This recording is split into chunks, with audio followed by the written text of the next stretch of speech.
காவிரி டெல்டாவில் வந்து ஒரு நேரத்தில் ஒரு 15 ஆண்டு 20 ஆண்டுகளுக்கு முன்னாடியெல்லாம் என்னென்னா முப்போக சாகுபடி பண்ணோம்.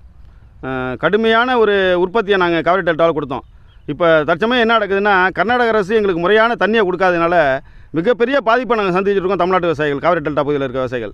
நான் என்ன சொல்கிறேன்னா, உச்சநீதிமன்ற தீர்ப்பையும் மீறுறாங்க, காவிரி மேலாண்மை வாரிய தீர்ப்பையும் மீறுறாங்க. எந்த சட்டத்துக்குமே நாங்கள் உட்பட மாட்டோம்னு ஒரு அரசாங்கம் சொல்கிறத ரொம்ப வேடிக்கையாக இருக்குது. அதாவது ஒன்றிய அரசினுடைய கட்டுப்பாட்டில் தான் தமிழ்நாடு இருக்குது, கர்நாடகம் இருக்குது. இதை வந்து வேடிக்கை பார்த்துட்டு இருக்குது மத்திய அரசு. எனக்கு அதுதான் ரொம்ப வேதனையாக இருக்குது. நான் என்ன சொல்கிறேன்னா, எங்களுடைய மேலாண்மை வாரிய தீர்ப்புப்படி, நடுவமன்ற தீர்ப்புப்படி, உச்சநீதிமன்ற தீர்ப்புப்படி எங்களுக்கு முறையாக தண்ணி கொடுத்துருந்தாங்கன்னா நாங்கள் 30 சாகுபடி பண்ணுவோம்.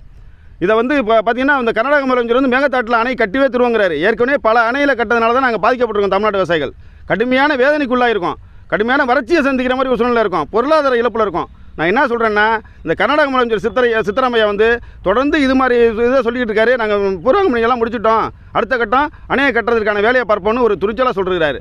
இது வந்து எப்படின்னா விவசாயிகள் மத்தியில் மிக கொந்தளிப்பை ஏற்படுத்துது. இது ஒரு பக்கம் இருக்கட்டும்.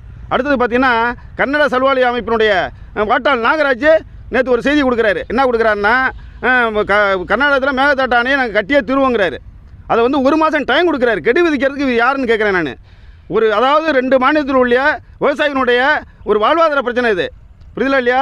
எங்களுடைய இப்போ வாழ்வாதார பிரச்சனை இது. தமிழ்நாட்டு விவசாயிகள் கடுமையாக பாதிக்கப்பட்டிருக்கோம். கன்னடத்தில் உள்ள விவசாயிகளோ பொதுமக்களோ வந்து இதை விரும்ப மாட்டாங்க. இவருடைய நாகராஜனுடைய செய்தியை வந்து விரும்ப மாட்டாங்க. ஏன்னா 2 மாநிலத்துக்கு உள்ள உறவை வந்து துண்டிக்கிற வகையிலையும் கலவரத்தை உண்டு பண்ணுற சூழ்நிலையும் இப்போ தொடர்ந்து வாட்டாள் நாகராஜ் இதே மாதிரி பேசிகிட்டு இருக்காரு. அவர் மேலே தயவு செய்து சொல்கிறேன், ஒன்றிய அரசு இதை வேடிக்கை பார்க்கக்கூடாது. அவர் மேலே தேசிய பாதுகாப்பு சட்டம் பாயணுங்க. நான் என்ன சொல்கிறேன், கலவரத்தை உண்டு பண்ணுறதானே இந்த பேச்சு. கட்டியே தீருவோம், மேகதாட்டு அணையை கட்டியே தீருவோம். தமிழக அரசு ஒப்புதல் வழங்கினா 1 மாதம் டைம் கொடுக்கறதுக்கு இந்த வாட்டாள் நாகராஜ் யார்? சட்டம் ஒழுங்கு பிரச்சனை வராதா? 2 மாநில விவசாயிகளையும் மோத விட்டு வேடிக்கை பார்க்கறது இல்லையா? இதை வந்து ஒன்றிய அரசு வேடிக்கை பார்க்கலாமா?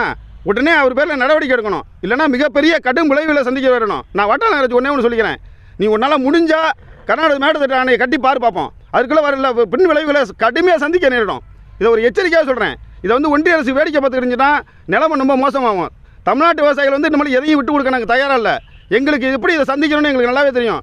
நீ வேணா கர்நாடக அரசு சொல்கிறேன், நீ வேணா அணையை கட்டிப்பாரு, என்ன நடக்குதுன்னு மட்டும் பாரு.